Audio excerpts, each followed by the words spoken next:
मत्ती 4 उसकी एक आयत को मैं पढ़ूंगा, आप उसे सुनेंगे, अपनी बाइबल को खोलेंगे। उसमें लिखा, तब आत्मा यीशु को जंगल में ले गया ताकि इब्लीस से उसकी परीक्षा हो। वो 40 दिन 40 रात निराहार रहा। तब उसे भूख लगी। तब परखने वाले ने पास आकर उससे कहा, यदि तू परमेश्वर का पुत्र है तो कह दे ये पत्थर रोटियां बन जाएं। यीशु ने उत्तर दिया, लिखा है, मनुष्य केवल रोटी से नहीं परंतु हर एक वचन से जो परमेश्वर के मुख से निकलता है जीवित रहेगा। सब बोलो आमीन। कि जंगल का मतलब होता है परीक्षाएं।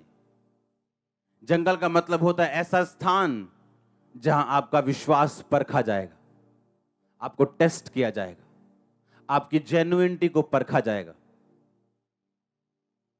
मैंने कहा जंगल एक ऐसा स्थान है जहां आपका टेस्ट लिया जाता है।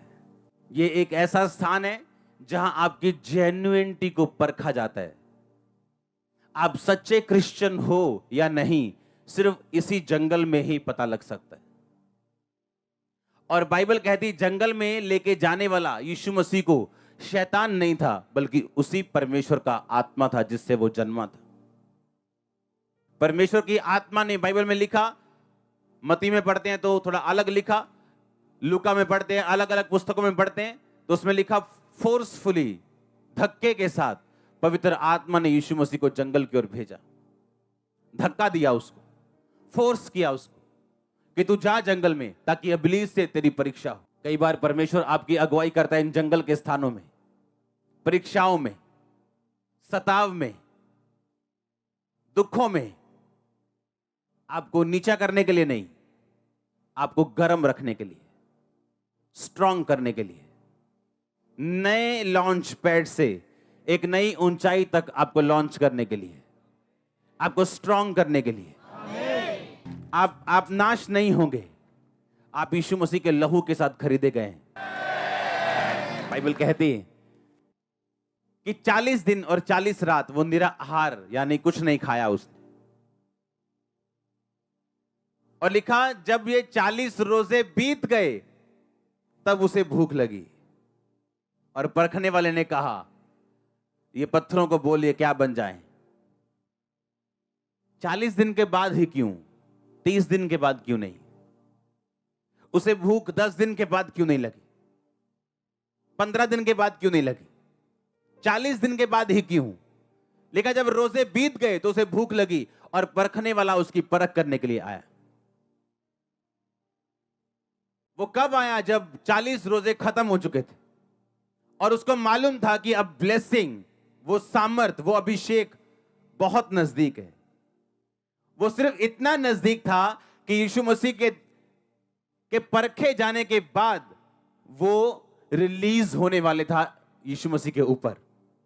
अगर आप इन अध्यायों को ध्यान से पढ़ें तो बाइबल कहती है कि प्रभु यीशु मसीह इन रोजों के बाद और इन परीक्षाओं के बाद आत्मा की सामर्थ्य से भरे हुए वो लौटे। यानी इन रोजों में यीशु मसीह को सामर्थ्य मिली थी, अभिषेक मिला था। और शैतान ये बात जानता था कि 40 रोजे सक्सेसफुली पूरे हो चुके हैं, अब इन्हें खत्म कैसे करूं या मैं इन्हें व्यर्थ कैसे करूं। कई बार जब आप अपने लाइफ के पॉइंट में होते हो, आपका ब्रेक थ्रू नजदीक है, आपकी ब्लेसिंग बड़ी नजदीक है, पर आप देखते हो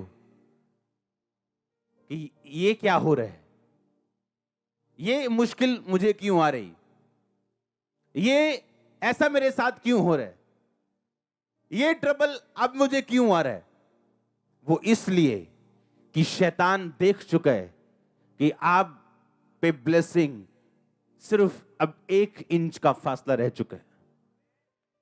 वो देख चुका है और जब वो देख चुका है वो ये चाहता है कि आप परख में फेल हो जाएं। और इसीलिए परमेश्वर ने कहा इंसान अकेली रोटी से नहीं परंतु परमेश्वर के मुख से निकले एक एक वचन से जीवित रहेगा। और यीशु मसीह ने उसे वचन से जवाब देते गए, वचन से वो बोलते गए। और बाइबल कहती है उसके बाद जब शैतान चला गया, यीशु मसीह आत्मा की सामर्थ्य से भरे हुए वापस लौटे। यानी वो डिवाइन पर्पस, वो ईश्वरीय काम, वो ईश्वरीय बुलाहट, वो खुदा की योजना जो खुदा ने यीशु मसीह के लिए रखी थी वो पूरी हो चुकी थी। इसका मतलब अगर आप यीशु मसीह के संतान हैं, आपके लिए भी एक प्लान है परमेश्वर का। उसका आपके लिए भी एक डिवाइन योजना है, ईश्वरीय योजना है। वो पूरी कैसे होगी? जब आप अपनी परीक्षाओं में सफलता के साथ पास हो जाएंगे। और याद रखो, जब शैतान सबसे गर्म हो, आपका ब्रेक थ्रू सबसे नजदीक है। जब आपकी परीक्षा, वो बीमारी हो, सताव हो, गरीबी हो, जब टॉप पे चली जाए, तो याद रखना मेरी बात, अगला दिन आपकी लाइफ का सबसे सुंदर होगा। आपको ये याद रखना है कि जब शैतान पूरे फुल फॉर्म में आपके पीछे, आपका ब्रेक थ्रू बहुत नजदीक है, बहुत ज्यादा नजदीक, आपकी सांस से करीब है वो। मैं आपको स्पिरिचुअल, आपको मैं आत्मिक रीति के साथ बता रहा हूं, आपको प्रोफेटिक रीति के साथ बता रहा हूं। आपकी टेस्टिमनी आपके करीब आ चुकी है। आपको अपनी अंदरूनी आंखों के साथ उसे देखना है। आपको इन शारीरिक आंखों से नहीं देखना। आपकी टेस्टिमनी बहुत करीब है।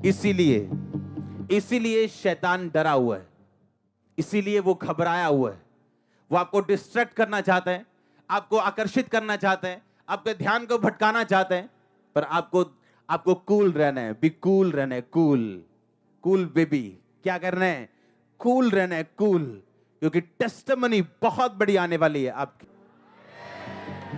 आपने यही बात याद रखनी कि 40 दिन के बाद ही क्यों, जब उसे 40 दिन के बाद ही भूख क्यों लगी, और परखने वाले ने 40 दिन के बाद ही उसे क्यों परखा, और आत्मा ने उसे भेजा जंगल में, जा और तेरी शैतान से परीक्षा हो। ऐसा क्यों, वैसा क्यों? अगर आप यीशु मसीह के साथ सिंसियर हैं, सिंसियर, हां, अगर आप बिल्कुल सिंसियर हैं, आप फेथ में बने रहेंगे और कभी क्वेश्चन नहीं करेंगे। अगर आप सिंसियर हैं, अगर आपकी वॉक, अगर आपका चाल यीशु मसीह के साथ अगर सिंसियर है, आप क्वेश्चन नहीं करेंगे। वैसे ही जब आप अपने मेंटर के साथ, अपने स्पिरिचुअल फादर के साथ जब सिंसियर होते हैं, आप मसा पाते। नहीं तो लोग 10 साल रह के भी खाली बैठे हैं, क्योंकि जब तक सिंसियरिटी नहीं आएगी, आप जितनी मर्जी देर खुदा के साथ रह लो या अपने मेंटर के साथ, कोच के साथ रह लो, आप कुछ नहीं पा सकते। आपको सिंसियरिटी दिखानी खुदा के सामने, आमीन, कि आप जेन्युइनली उसको फॉलो कर रहे हैं, आप हार्टली उसको फॉलो कर रहे हैं। एक प्रेशर, एक दुख, एक झटका आपको परमेश्वर से हटा नहीं सकता। अगर शैतान आपको बीमार करने की कोशिश करेगा और आप खड़े रहेंगे, तो हीलिंग की नदियां भी परमेश्वर बहाएगा। अगर वो एक बंदे को आपके खिलाफ खड़ा करेगा और आपकी बेइज्जती करेगा, खुदा 10 लाख खड़ा करके आपकी इज्जत करेगा।